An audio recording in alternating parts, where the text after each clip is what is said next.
You're watching Drakewing Gaming. Enjoy the video. Hey guys and gals, Nary here from Drakewing Gaming, and some of you know me on Twitter, The Gaming Dragon. Today I'm coming back at you with a Let's Play episode of Echo, Flynn's Path. So y'all, before we jump into it, just wanted to let y'all know that we've got our Patreon up. You can join as little as $5, and it'll help support the channel greatly. We got Bronze tier for $5, Silver tier for $10, and Gold tier for $15. Each comes with their own exclusive rewards and permanent access to our community Discord server. Joining the community and interacting with us and everybody else is only as low as $5, y'all. So if you want to support the channel, go ahead and jump right back in. Links in the description. Anyway, let's go ahead and jump right into it. Alarm chain, you are up, and let's go. All right. Yeah, a good idea. We move toward the closet table to the entrance. The location leaves us completely enshrouded in darkness. There's a lamp above us, but it looks broken. The copper wiring hanging out where the bulb is supposed to go. I haven't seen Flynn yet, have you? It's hard to see in here. I sort of assumed salamanders had better night vision. No, not yet. Squinting, I try to get my eyes to adjust to the darkness. Two large figures get up from their bar stools and head toward the pool table, each grabbing a cue. They both appear to be equine, middle-aged and male, decked out in polo shirts and slacks. The two wouldn't look out of place on a country club greenway, but here, they stand out something fierce. I realize that there is a much smaller person behind them. A Finnick girl with big, lengthy head fur that goes down to her shoulders. One of them, the one in the tail polo with a beer gut, sets out a rack of pool balls on the table. The other horse with a real polo and graying muzzle fur speaks up, shaking his head and pointing toward the balls in the triangle. I can't make out everything, but it sounds like he's insisting that the 8-ball always goes on top. The teal-shirted one lets out a dismissive noise, making a point of placing the 8-ball somewhere in the center of the rack. I feel my phone buzz in my pocket. Quickly reaching down, I check the message. It's from Leo. We're all gonna hang out at your old hood tomorrow at 2. Would be good if you came. I sigh. That same welling of guilt takes hold in my chest, like stones in my rib cage. More text from the Evil X? I glance up at Daxton in surprise, the salamander having turned to face me. Again, I'm brought with how fucking eerie his bright eye sticking out of the blackness and staring right at me is. He's not evil. You folk all get super antsy every time he texts you. Like, an X is just an X. An X is just that. An X. You don't gotta worry about them anymore. Daxton crosses his forearms and rests them on the table for a moment before hastily pulling them back. He grimaces, wiping his arms on the fabric of his shirt. Looking down, I can see that it has been a while since the surface table has been properly wiped down. There's no napkins inside either.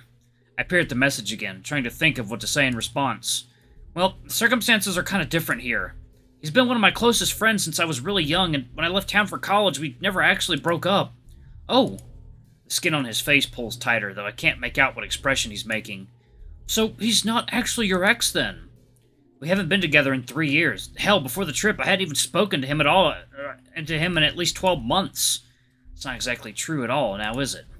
The heavy feeling in my chest grows stronger. Look, I don't have time to go over the past 15 years of our relationship. He holds up the flat of his rubbery palms. Sorry, just trying to get to know you and all. He turns back around. Smooth, Chase. I type back my reply to Leo. I'll be there. The sound of bellied laughter from the pool table catches my attention. The red-poloed equine slaps the back of the smaller Finnick, who looks to have just made a pretty nice shot. Her head fur flutters in front of her face and then slips right off, falling on the pool table. A wig. I realize now that the Finnick isn't actually a girl at all. At least not physically. Ooh. Femboy. Daxton saw it as well, and we exchanged a brief glance. The two men don't seem to pay much mind outside of a brief chuckle. Behind them, a red light flicks on, and another group becomes visible at the table to their rear. There's a 30-something German shepherd with pompadour-cut head fur and a black muscle shirt stretched taut over his large chest. He's watching the billiards game intently. His arm is around the back of the seat next to him, and in that seat is Flynn staring right at me. Fuck! God, how long has he been there? Could he see us the whole time? Daxton sees him too, the salamander forcing a toothy smile and waving at his roommate from across the bar. Flynn doesn't wave back, he just keeps staring. The seconds pass and nothing happens. We just sit here and he sits there and neither of us moves. Eventually Daxton pushes himself up to his feet and I reluctantly follow suit. Eventually everything goes quiet as we make our way to the other table. I feel a tingling sensation around my whiskers that goes all the way back to my spine. I don't belong here. Second, y'all. It is water time.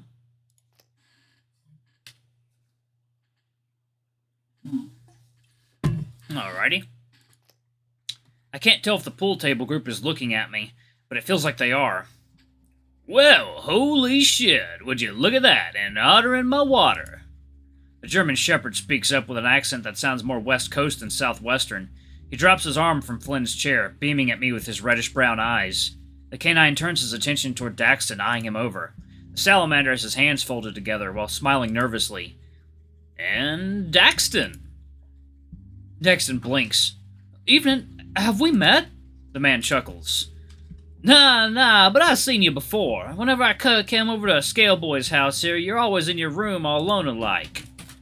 Flynn's slitted gaze flicks from Daxton to me. His expression seems to harden before my eyes. What the fuck are you doing here? His scaled fingers curl up into a fist briefly before unfurling, the large lizard fidgeting in his seat. His tie is gone and he's unbuttoned most of his shirt. Okay, play this cool, Chase.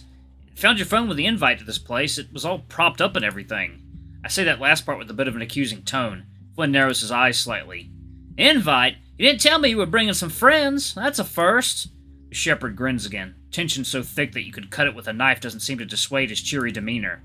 I didn't. He makes an acknowledging grunt, his gaze flicking between us for a moment. Well, I'm Ryan. You know Flynn, and I know Daxton. So who are you? He looks at me, expectant. Before I can speak, Flynn does. Chase. His tone is terse, bordering on outright warning. Chase? Ha!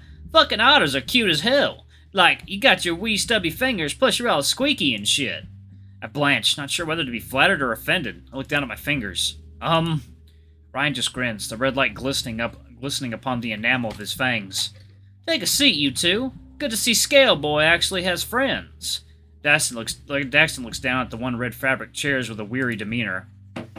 Well, as long as they're not too sticky. This elicits a throaty, crackling cackle from the dog. It's part of the charm. Oh, much like yours? Oh, fuck me, man. Good one. I take a seat across from Flynn, who is now staring at a wall. Glancing over, I notice that Daxton had been standing with his hands folded behind his back, his posture completely vertical, just like Captain Amicus does in Ad Astra. The salamander scoots past and takes a seat beside me. He fishes out Flynn's phone from his pocket and slides it over to him across the table. Flynn looks at it for a good 3 seconds before snatching it and shoving it back into his pocket. You're welcome. I didn't ask for this. Daxton just shrugs indifferently. Flynn looks at me again, his expression less intense but still a frown. Hi. A quiet yet shrill-toned voice peeps up from behind us. Turning, I see it's the ginger ambiguous Finnick fox from earlier. They quickly walk past us, tugging lightly on Ryan's shirt. They mumble something I can't quite make out, and Ryan practically coos back at the little Finnick. He reaches up, squeezing their waist, and they make a little erp noise. Ryan pulls out his wallet, withdrawing a few bills, and hands them to the fox. The middle-aged horse duo walks up as well, cues in grasp. The one with the red polo bumps into the Finnick, resting a hand on their shoulder. They flinch initially, before a sheepish smile forms upon their lips. The Finnick spins around clumsily, nearly toppling over into the table. The older male catches them and keeps them in place. Easy now, Desert Cutie.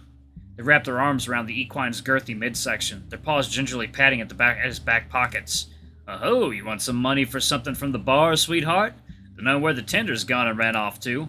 Red Polo fetches a $20 bill for the fox, placing it in the little one's maw.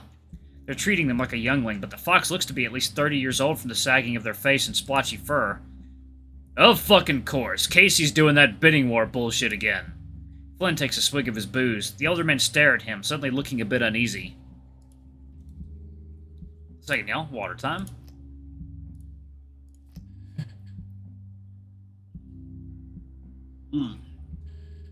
Oh, that's some good water. Okay.